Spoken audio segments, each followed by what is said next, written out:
For as long as armies have marched, the question of what to feed soldiers has shadowed every campaign.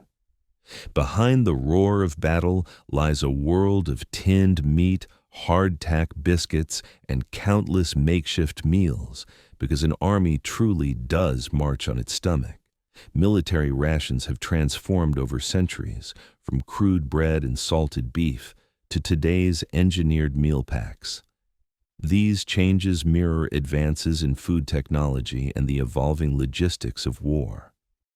Historical records show that even ancient armies had to organize food for their troops. In feudal Japan, each soldier would receive rice, fried rice, and mochi, simple portable foods meant for long journeys. In Europe, the classic army ration for centuries included bread, cured meat, wine, or beer, and eventually a biscuit so tough and durable it became legendary, hardtack. During the Napoleonic Wars, the French Grande Armée received daily bread, meat, wine, and vinegar. But supply problems meant few campaigns provided regular meals. The British Navy and Army, too, relied on preserved beef and hardtack biscuits with limited variety in the field. With the rise of industrial food production in the 1800s, new preservation methods began to change the soldier's diet.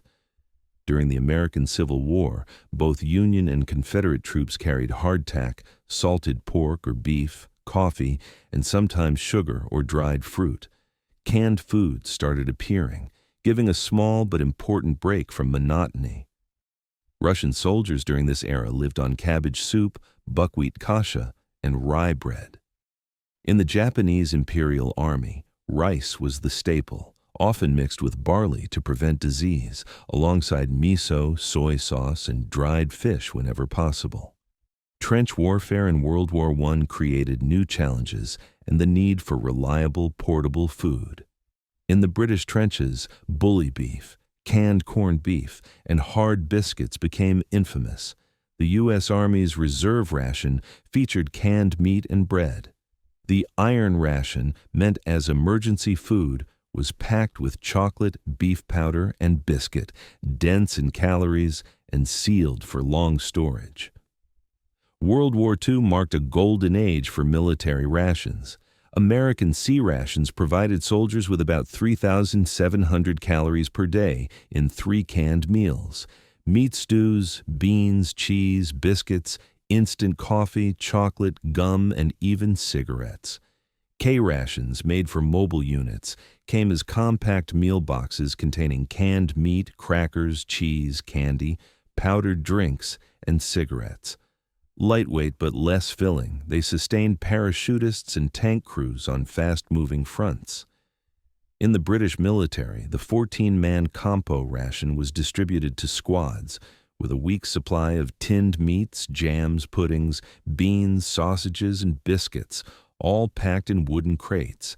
Soviet soldiers received black bread, canned fish, grains, soups, and tea if available.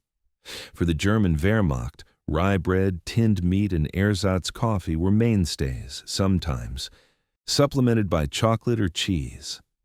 Conditions in the field often meant supply could be unreliable. Soldiers grew used to foraging, bartering, or simply going hungry when rations ran out. Creativity sometimes made a difference.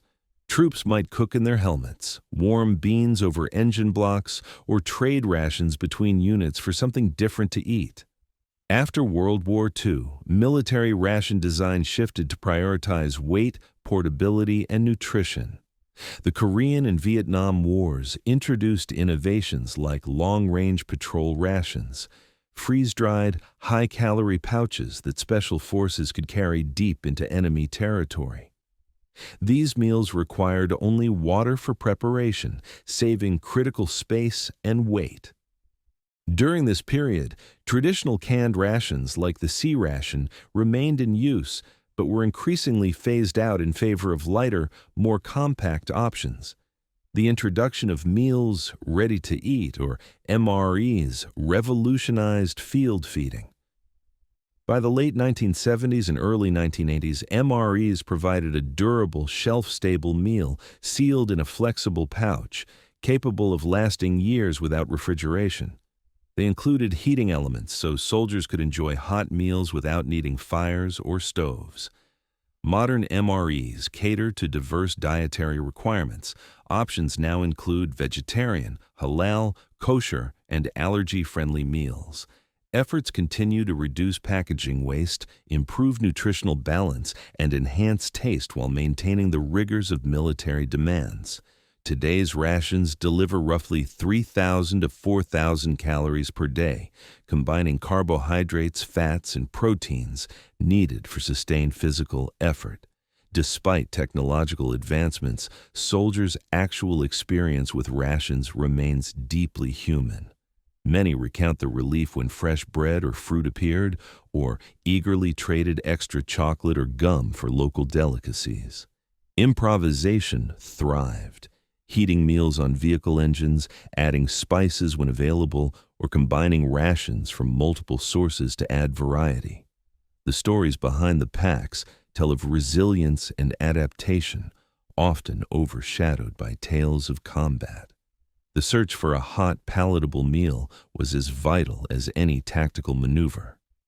Even the most sophisticated ration can never replace the comfort of a home-cooked meal, but it serves a crucial purpose, keeping soldiers fueled and ready.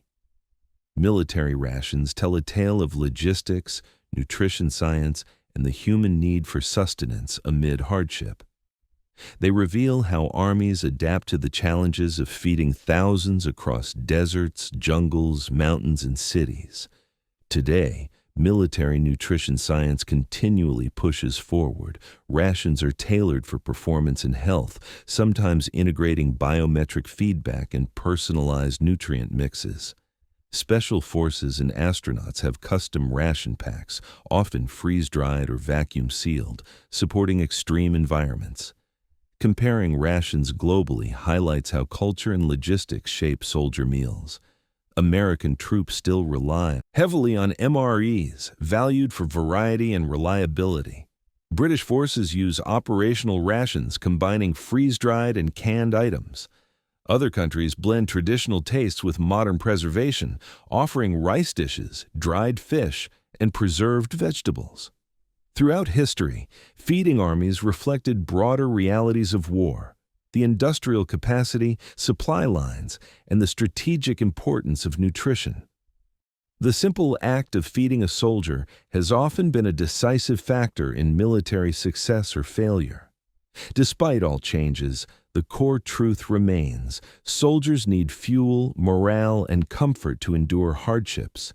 What they eat is never just food. It's a lifeline, a taste of home, and a symbol of hope. Military rations carry this legacy forward, bridging centuries of conflict, innovation, and the human spirit.